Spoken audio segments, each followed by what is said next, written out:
बचाओ, देश बचाओ, संविधान बचाओ, देश बचाओ, संविधान बचाओ, देश बचाओ। भारत माता की जय, भारत माता की जय, भारत माता की जय।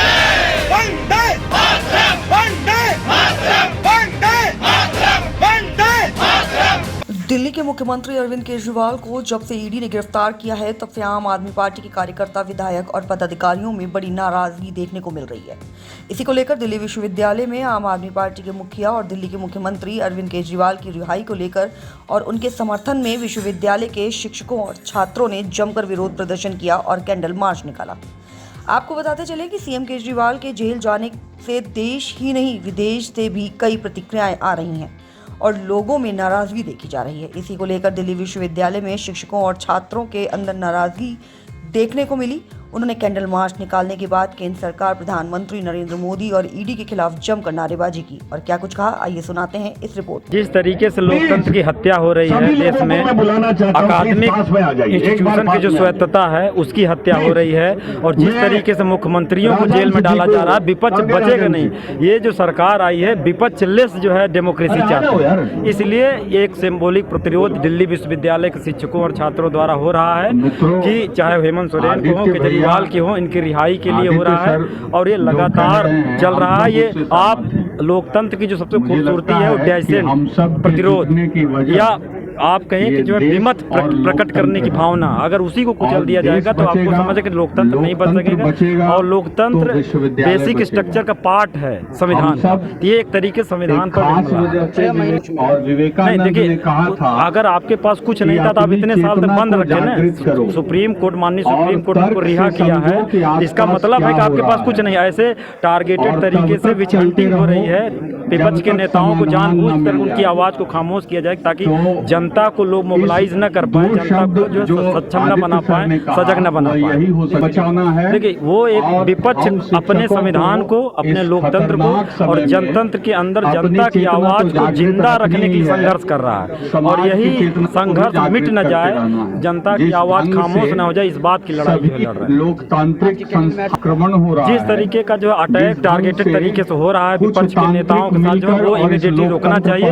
और मोदी जी को अगर सच में लोकतंत्र में आस्था है, विश्वास है, तो लोकतांत्रिक तरीकों से उनका जो विरोध करना चाहिए, न कि किसी टारगेटेड तरीके से। आज सबसे ज्यादा 2014 के बाद सबसे ज्यादा विपक्ष के नेताओं को ईडी सीबीआई द्वारा अरेस्टिंग की गई है और जो बीजेपी में शामिल हो गया उसको सारा केस उसका क्लीन चिट किया। ये इंडियन एक्सप्रेस की रिपोर्ट है, मेरी तरफ से नहीं है। हम सब इनके देखिए, ये डर ही नहीं होती तो इसका करने की जरूरत नहीं है। ये डर है साफ साफ जो है मोदी सरकार जो प्रचंड बहुमत की बात कर रहे हैं, उनका सीधा सीधा डर है। डिमांड ये है कि ये लोकतंत्र का बहाली हो और ये अंधा राज खत्म हो, अरविंद केजरीवाल जी को रिहा किया जाए, उनको गलत तरीके से जेल के कोठरी के अंदर में बंद किया गया है। वो लोकतांत्रिक प्रतिनिधि है, जो आदमी का गवाही पर बंद कर रहे हैं, वो 9 बार ऑन रिकॉर्ड बोला है कि मैं अरविंद केजरीवाल से कोई ताल्लुकात नहीं रखता हूं, ना मैंने कोई नया पैसा दिया है। इसके बाद आप इसको जेल का कोठरी में डालते हैं, 55 करोड़ रुपया का इलेक्टोरल बॉन्ड उससे खरीदवाते हैं और उससे आप बयान लेते हैं कि ये गवाह बन जाए और उसके लिए ईडी विरोध नहीं करती है उसको निकलने में। इसका विरोध किसको कर रही है?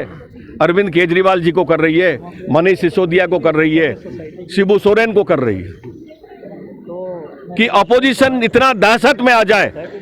इस चीज के लिए हमारा पूर्वजों ने ये स्वाधीनता संग्राम लड़ा था, हर घर में लोगों ने कुर्बानी दी थी, तब जाकर के आजादी मिली। क्या भगत सिंह का यही सपना था?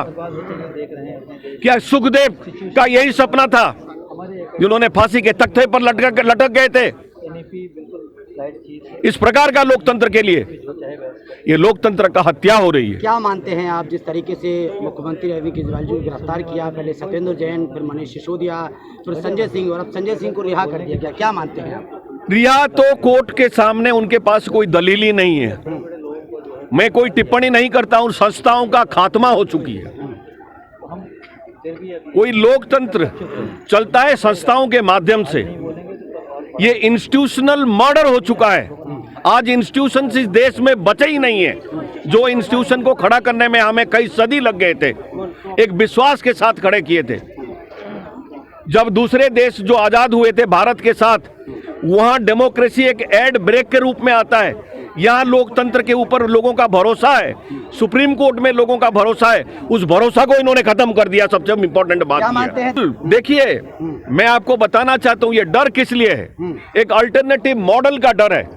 जो गवर्नमेंट स्कूल को छोड़ करके सारे लोग चले गए थे, आज दिल्ली का सारे गवर्नमेंट स्कूल में जाइए, लाइन लगा करके लोग एडमिशन लेना चाहते हैं। वहां से लोग इंजीनियरिंग कर रहे हैं, वहां से लोग मेडिकल कर रहे हैं। गरीब घर का बच्चा आज compete कर रहा है, सबसे जो अमीर स्कूल होता है, जो हाई फीस स्ट्रक्चर में लेते हैं, उनसे वो compete करके आगे बढ़ रहा है।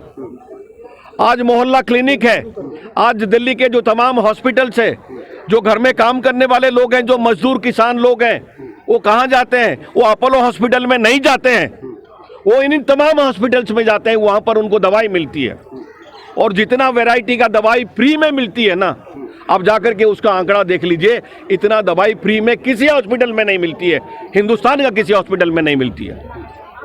आप क्या मांग कर रहे हैं? इसी प्रकार का जो एक पब्लिक गुड का जो डिस्ट्रीब्यूशन सिस्टम को अरविंद केजरीवाल जी ने जनता तक ले आया, एक सरप्लस बजट पेश किया, वही उनका खतरा है। और जिस खतरे को प्रधानमंत्री समझते हैं कि मेरे ये दुश्मन है, इनको अगर बाहर छोड़ेंगे ये हमारे लिए दिक्कत करेंगे, अल्टरनेटिव मॉडल प्रस्तुत कर दिया। अब इन सबको अंदर बंद कर दो, ये लोकतंत्र का परिभाषा नहीं है। में आप लोग कैंडल मार्च निकाल रहे हैं, क्या कुछ मांग कर रहे हैं? हम ये चाहते हैं कि सद्बुद्धि मिले हमारा देश का प्रधानमंत्री को, इसलिए हम विवेकानंद स्टैचू के पास ये आज कैंडल जलाएंगे। कुछ रोशनी, ज्ञान का रोशनी उन तक पहुंचे और वो लोकतंत्र का हत्या ना करें। संविधान निर्माता बाबा साहब अम्बेडकर